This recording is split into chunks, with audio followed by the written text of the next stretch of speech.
पश्चिम बंगाल, असम, केरल, तमिलनाडु और पुडुचेरी के चुनावी नतीजों और रुझानों ने देश के सियासी गलियारों में हलचल तेज कर दी है। राजस्थान में भी इसका खासा असर देखने को मिल रहा है, जहां सत्ताधारी भाजपा और मुख्य विपक्षी दल कांग्रेस के प्रदेश अध्यक्षों ने अपनी अपनी पार्टी के भविष्य और जनता के जनादेश को लेकर बड़े बयान दिए हैं। राजस्थान भाजपा के प्रदेश अध्यक्ष मदन राठौड़ ने चुनावी रुझानों पर खुशी जताते हुए इसे प्रधानमंत्री नरेंद्र मोदी की नीतियों की जीत बताया है। जयपुर स्थित प्रदेश मुख्यालय में मीडिया से बात करते हुए उन्होंने कहा, जनता का भरोसा। राठौड़ ने कहा कि इन चुनावों ने साबित कर दिया है कि जनता अब तुष्टीकरण की राजनीति को नकार कर विकासवाद को चुन रही है। असम और बंगाल पर रुख। उन्होंने विशेष रूप से असम में भाजपा की मजबूती और बंगाल में पार्टी के बढ़ते जनाधार का उल्लेख करते हुए दावा किया कि भाजपा का ग्राफ लगातार ऊपर जा रहा है। विपक्ष पर प्रहार।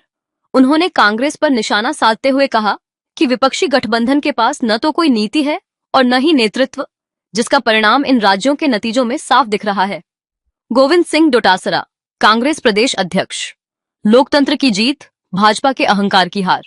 दूसरी ओर राजस्थान कांग्रेस के प्रदेश अध्यक्ष गोविंद सिंह डोटासरा ने इन नतीजों को भाजपा की विभाजनकारी राजनीति के अंत की शुरुआत बताया है। उन्होंने अपने बयान में कहा, क्षेत्रीय अस्मिता की जीत। डोटासरा ने कहा कि तमिलनाडु और केरल जैसे राज्यों के नतीजे दर्शाते हैं कि देश की जनता अपनी क्षेत्रीय पहचान और संवैधानिक मूल्यों को बचाने के लिए प्रतिबद्ध है। भाजपा का पतन।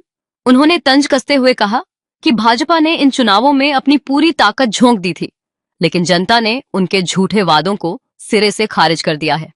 कार्यकर्ताओं का उत्साह। डोटासरा ने दावा किया कि इन चुनावों के परिणाम राजस्थान में आगामी स्थानीय निकाय और विधानसभा उपचुनावों में कांग्रेस कार्यकर्ताओं में नई ऊर्जा भरेंगे। देखिए, बंगाल में ममता बनर्जी के शासन से जनता त्रस्त थी, बहुत परेशान थी। वहाँ तुष्टीकरण की भी पराकाष्ठा थी और पूरे बंगाल में शरिया कानून चल रहा था। लूट खसोट थी। टीएमसी के जो कार्यकर्ता है वो वहाँ चौथ वसूली करते थे, जनता को तंग करते थे, परेशान करते थे और खुल्लम खुल्ला ममता बनर्जी की जो सरकार के अधिकारियों ने उन चहेतों को छूट दे रखी थी कि वो जनता से चौथ वसूली करे और आधा पैसा टीएमसी में जमा कराए और आधा पैसे से अपना घर चलाए। तो वो गुंडागर्दी करते थे। जनता बहुत परेशान हो गई थी, इसलिए जनता ने ब्याज समेत बदला लिया है। निश्चित रूप से ममता बनर्जी का शासन समाप्त होगा और वहाँ पर भारतीय जनता पार्टी का शासन बनेगा।